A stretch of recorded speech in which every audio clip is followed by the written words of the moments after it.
Bonjour et bienvenue dans cette vidéo de réponse aux questions fréquentes. Je suis Grégory Mangano, fondateur du site internet solutionssanté.net et organisateur du Sommet des médecines naturelles. Je suis également auteur et éditeur d'une trentaine de livres et de formations de santé naturelle. Et aujourd'hui, dans cette vidéo, je vais tenter de répondre à vos questions les plus fréquemment posées en ce qui concerne le fait de se soigner de façon naturelle. Donc j'ai réalisé il y a peu un petit sondage en posant la question suivante. Quelle est la principale difficulté, frustration ou le plus gros problème qui vous empêche actuellement de vous soigner de façon naturelle? On se rend compte qu'en fait, ce sont souvent les mêmes réponses qui reviennent et dans cette petite vidéo, je vais tenter de répondre aux objections les plus fréquentes et de vous aiguiller vers diverses solutions. De cette façon, si vous aussi vous avez des difficultés à passer le cap vers le naturel, c'est peut-être parce que vous vous posez des questions auxquelles vous n'avez pas encore trouvé de réponse jusqu'à aujourd'hui. Et donc, j'essaye de vous débloquer pour vous aider à passer à l'étape suivante en répondant à vos questions. Donc, tout commence parce que vous avez un problème de santé. Et donc, la première étape, c'est de savoir quel est le problème. Donc, vous allez d'abord voir votre médecin, parce que, pour rappel, il est le seul habilité à faire un diagnostic. Et la deuxième étape est de savoir quoi faire.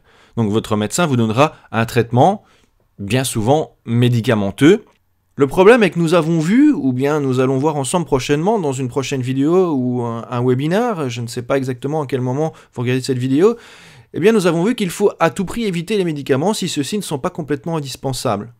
Il y a diverses raisons comme les effets secondaires, les effets d'accoutumance, le fait que le corps ait du mal à éliminer toutes les molécules chimiques des médicaments, tous les dérèglements que ça peut engendrer dans notre corps, etc.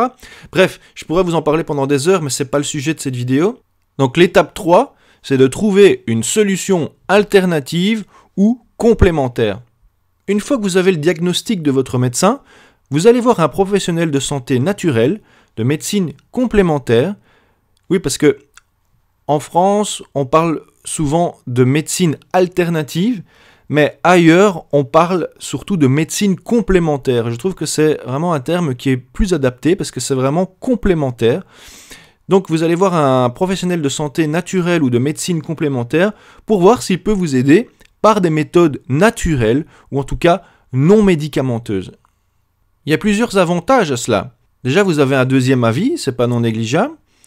Et puis, tandis que le médecin prendra environ 10 minutes pour vous diagnostiquer le problème et vous sortir une liste de médicaments qui va jusqu'au sol, le naturopathe ou le naturothérapeute, lui, prendra 1 heure environ pour vous poser des questions sur votre alimentation, vos habitudes de vie, etc.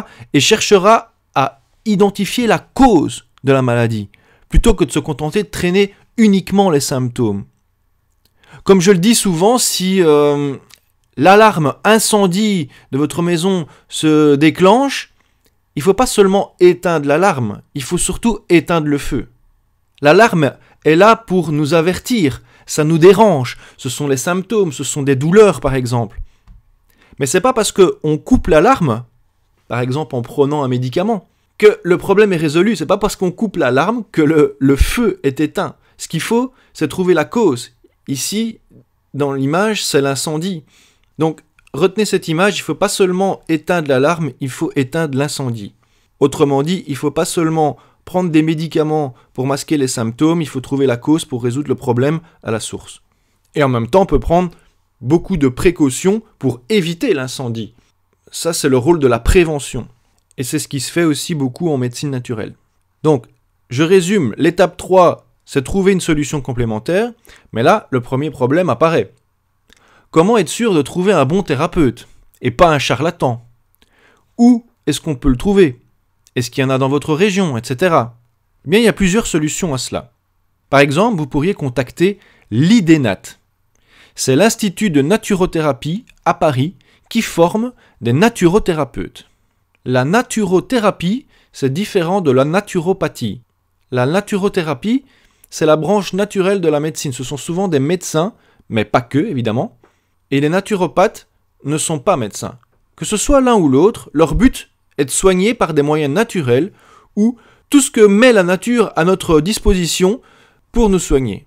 On dit que le naturopathe agira plus souvent sur la prévention et le naturothérapeute sur la maladie qui est installée. C'est vraiment pas une règle en soi. De toute façon, s'il l'estime nécessaire, il peut vous aiguiller vers un autre collègue, un ostéopathe, un sophrologue, un acupuncteur, un homéopathe.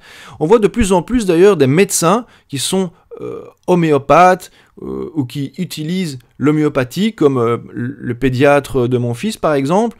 On voit de plus en plus de pharmaciens qui se forment à la phytothérapie, donc le moyen de soigner par des plantes. Donc on voit de plus en plus quand même de médecins qui se forment aux médecines naturelles, complémentaires. Et ça, c'est un bon signe qui montre qu'on va dans le bon sens. D'ailleurs, en parlant de pharmaciens qui se forment aux médecines naturelles, j'ai interviewé il y a peu un pharmacien qui est aussi phytothérapeute et aromathérapeute. Donc l'aromathérapie, c'est tout ce qui concerne les huiles essentielles. Donc j'ai interviewé ce pharmacien dans le sommet des médecines naturelles que j'ai organisé il y a peu. En fait, j'ai interviewé 14 experts de santé naturelle qui nous donnent des conseils, qui nous dévoilent leurs secrets pour se soigner naturellement. Et donc c'est 100% en ligne sur internet, donc vous pouvez le consulter depuis chez vous, pas besoin de vous déplacer, et c'est disponible 24 heures sur 24 et 7 jours sur 7. Ça, ce sont les avantages d'internet, on peut apprendre énormément depuis le confort de son domicile. Donc en contactant l'IDENAT, eh bien, ils pourront vous recommander un thérapeute sérieux et compétent dans votre région. Pour les contacter, vous pouvez aller sur leur site internet par exemple, www.idenat.fr, ou les contacter par email à contact@idenat.fr.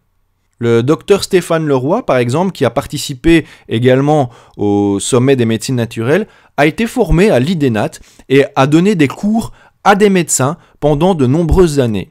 Vous retrouverez des extraits d'interviews de Dr Leroy et du Sommet des médecines naturelles sur la page Facebook, facebook.com/le sommet des médecines naturelles.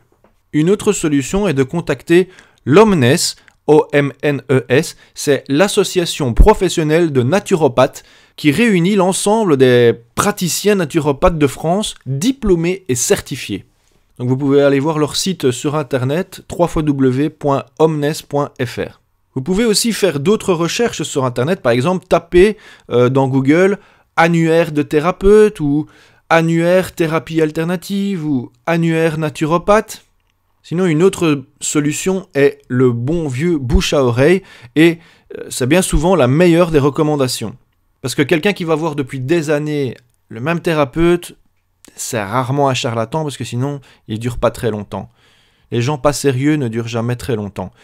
Si vous avez un doute, vous pouvez aussi taper le nom de la personne sur internet et voir s'il y a des commentaires positifs ou négatifs sur des forums par exemple. Sinon, vous pouvez aussi demander à votre entourage, aux commerçants de la région, etc. Tiens, vous connaissez un naturopathe, vous avez des retours positifs, est-ce qu'il a installé depuis combien de temps, etc. Donc vous voyez que quelque chose qui vous paraissait peut-être compliqué au départ est finalement toute simple quand on a les bonnes astuces et quand on sait comment faire évidemment. Comment faire ? Ah, c'est justement l'une des questions qui revient le plus souvent. Certaines personnes, si elles n'ont qu'un petit problème de santé, un petit bobo, un rhume, des petites douleurs, des maux de tête, des maux de dos, des maux de ventre, etc., ne prennent pas la peine d'aller chez le médecin ou de consulter un professionnel de santé naturelle. Elles veulent trouver un remède pour se soigner elles-mêmes, vite et bien. C'est peut-être aussi votre cas. Mais dans ce cas, elles ne savent pas comment faire. C'est ce qui arrive souvent. On sait que l'autodiagnostic et l'automédication peuvent être dangereux. Et il vaut toujours mieux consulter. Mais dans la réalité, il est vrai qu'on peut soigner un bon nombre de petits problèmes de santé quotidiens soi-même. Et pour ça, il faut savoir comment faire. Il ne faut pas faire n'importe quoi. Il faut savoir comment le faire et comment bien le faire. Et là, c'est un problème qui touche le manque de connaissances, et c'est normal. On ne peut pas tout savoir. Pour ça, il n'y a pas 36 solutions. Il faut se former, il faut s'informer. Moi aussi, au début, comme tout le monde, j'y connaissais rien. J'ai dû m'informer. Les informations ne tombent pas du ciel comme par magie. Il faut chercher, il faut s'informer et apprendre petit à petit. C'est un processus tout à fait normal par lequel tout le monde passe. Et c'est d'ailleurs ce que vous faites en ce moment même. Et je vous en félicite. Comme on dit, il n'y a pas de hasard, il n'y a que des rencontres. Alors, où on trouve ce type d'informations? Sur Internet, dans des livres spécialisés, dans des formations en ligne ou hors ligne, dans des ateliers, etc. On peut lire des magazines, pas n'importe lesquels évidemment, s'abonner à des newsletters spécialisés, regarder des conférences d'experts sur Internet ou des reportages à la télévision. Bref, il faut s'intéresser, lire, regarder, apprendre petit à petit. Pour votre information, vous trouverez des articles de blog sur la santé naturelle sur www.solution-santé.net. J'ai écrit aussi plusieurs livres comme Les 501 plus puissants remèdes naturels de médecins, Le grand ménage au naturel, Recettes et remèdes de nos grands-mères, Sauver votre cœur, que faire immédiatement pour prévenir l'infarctus et l'AVC, des livres sur le stress, la fatigue, les insomnies, la dépression, comment être en forme grâce à l'alimentation, sur les intestins, le foie, les problèmes d'estomac, cosmétiques naturels. Vous trouverez plus d'informations sur la boutique de solutionsanté.net. Une très bonne source d'informations aussi est le sommet des médecines naturelles que j'ai réalisé il y a peu, où j'ai interviewé 14 experts de santé naturelle qui nous révèlent leurs trucs et astuces de professionnels pour prendre soin de sa santé de manière naturelle et non médicamenteuse. Une autre question que l'on se pose souvent est: est-ce que c'est efficace? De plus en plus de recherches et d'études scientifiques sur les traitements naturels sont publiées dans les plus grandes revues internationales de santé, comme par exemple The Lancet, qui est considérée comme la meilleure publication médicale au monde. Donc les plus hautes autorités de santé confirment officiellement de plus en plus l'efficacité des traitements naturels, qui ne peut plus être discutée puisqu'elle est prouvée scientifiquement. Des exemples, il y en a des tonnes, j'en parle souvent dans des articles, dans d'autres vidéos, dans les webinaires, que je vous invite d'ailleurs à consulter. Ensuite, c'est comme pour tout, le traitement fonctionnera mieux ou moins bien selon le terrain de chaque individu. Certaines personnes sont plus réceptives que d'autres à certains traitements. Nous sommes uniques et nous réagissons tous différemment. Par exemple, certaines personnes réagissent au stress en ayant des douleurs abdominales, des problèmes d'intestin, de digestion, etc. Tandis que d'autres n'auront pas de problème abdominal, mais auront des douleurs au niveau du dos. En fait, le problème de santé apparaît toujours au niveau de l'organe le plus faible, qui est différent pour chaque personne, évidemment. Justement, la médecine naturelle, c'est une médecine individuelle, et c'est pour ça qu'elle marche aussi bien. C'est ça sa grande force. On ne va pas chercher la pilule magique pour soigner tout le monde de la même façon, comme la médecine allopathique classique. D'ailleurs, rien qu'en parlant, on se rend bien compte que c'est pas possible parce que tout le monde est différent et réagit différemment à un traitement. Mais c'est pas parce que ça marche pas sur votre voisin que ça va pas marcher sur vous. Et inversement, si ça marche pas ou que vous êtes moins réceptif à un traitement, ben, il faut en essayer un autre tout simplement. J'entends parfois certains dire « j'ai essayé l'homéopathie et ça marche pas. Donc, les traitements naturels, ça marche pas. » Excusez-moi, mais je pense que c'est un peu restrictif comme raisonnement. Il faut d'abord voir si le traitement a été pris convenablement, à quelle dose, pendant combien de temps, voir s'il a été respecté correctement. C'est possible que vous ne soyez pas réceptif à ce type de traitement, mais c'est pas grave parce qu'il y en a beaucoup d'autres, heureusement. Par exemple, mon fils, lui, est très réceptif à l'homéopathie, et ma femme est beaucoup plus réceptive aux huiles essentielles. Pour gérer le stress, certains préfèrent faire du sport, et d'autres préfèrent la relaxation, par exemple. Ça dépend des affinités de chacun. Donc on ne peut pas savoir toujours à l'avance ce qui va marcher du premier coup, mais ça c'est pas grave, c'est pas pour ça qu'il faut laisser tomber. Il faut parfois faire plusieurs essais, et ça c'est vrai aussi en médecine classique.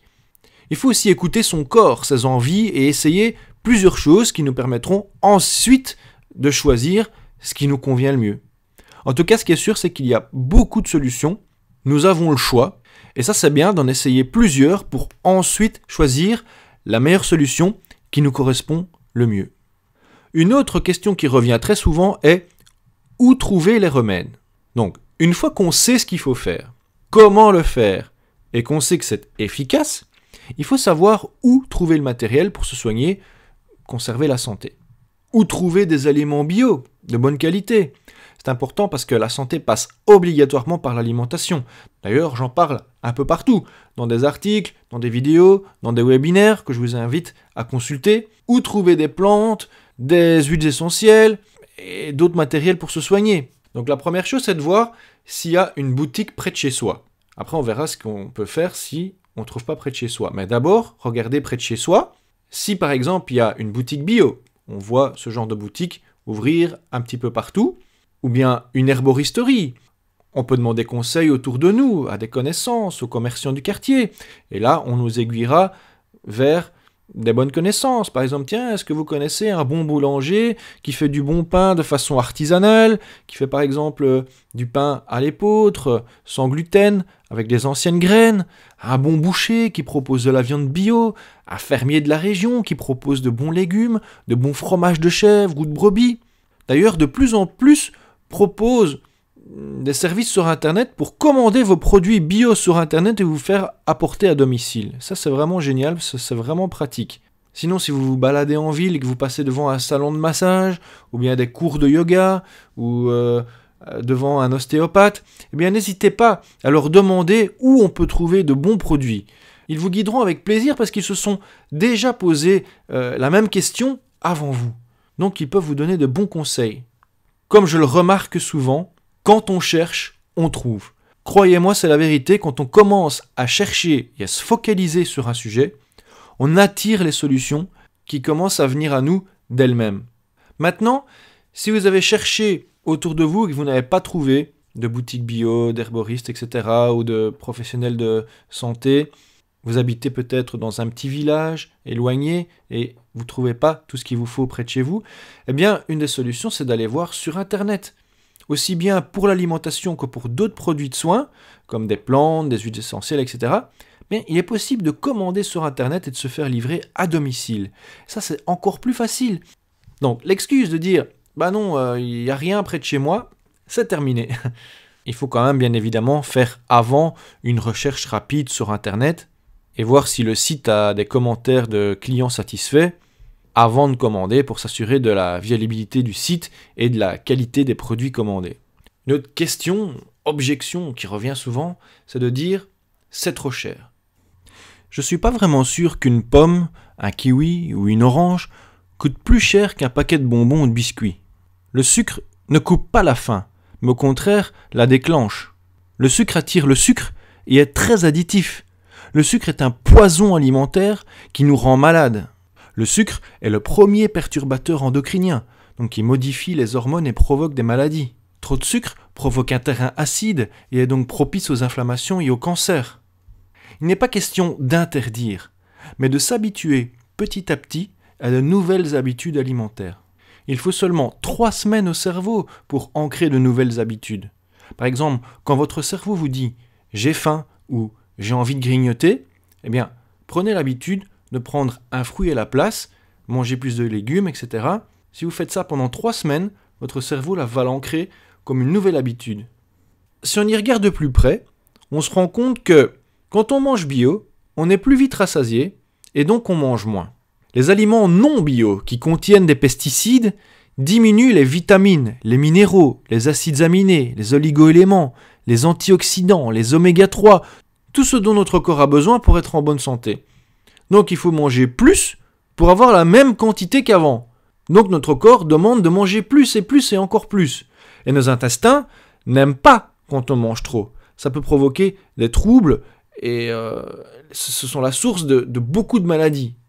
Par exemple, par rapport à 1960, il y a en 2010 7 fois moins d'oméga 3 dans les œufs, 5 fois moins dans le laitage, 4 fois moins dans les viandes. Pour rappel, le corps ne fabrique pas d'oméga 3. Ils doivent être apportés par l'alimentation. Et l'équilibre oméga 3 et oméga 6 est très important, parce que trop d'oméga 6 provoque un terrain acide, qui est propice aux inflammations et aux cancers. Chez certaines personnes, on note parfois même un rapport de 20, donc il y a 20 fois plus d'oméga 6 par rapport aux oméga 3.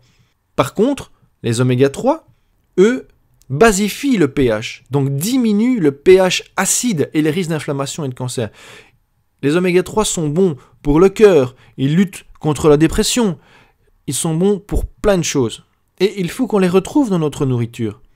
Regardez les poulets actuels, ça ressemble plus à des pigeons qu'autre chose, et vous devez en manger 2 ou 3 pour avoir la même chose qu'un bon poulet fermier qui a été nourri en mangeant de l'herbe ou des graines remplies d'oméga 3, alors que les poulets industriels ont certainement été nourris avec je ne sais quoi pour faire baisser les coûts au maximum et ensuite ça provoque un terrain acide et des problèmes de santé. Donc au final ça vous coûte moins cher de manger bio. Autre exemple, si vous mangez quelques tartines de pain artisanal bio avec une bonne soupe de légumes fait maison, eh bien ça vous cale l'estomac et vous donne tout ce dont le corps a besoin. Alors que si vous achetez la baguette de pain blanc du supermarché industriel, après vous avez encore faim et c'est comme si vous avez rempli votre estomac de carton. Donc au final, ça vous coûte moins cher de manger bio et en plus, vous savez, on réfléchit 2 fois avant de jeter un pain bio. Donc il y a moins de gaspillage et ça nous fait encore plus d'économies. Au final, on y gagne tous. Pour faire des économies, vous pouvez acheter vos produits chez le producteur directement. Si on est moins malade, on fait des économies de médicaments. Vous savez que de moins en moins de médicaments sont remboursés.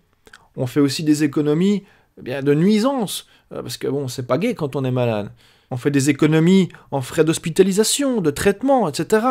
Donc, quand on dit c'est trop cher, il faut voir trop cher par rapport à quoi.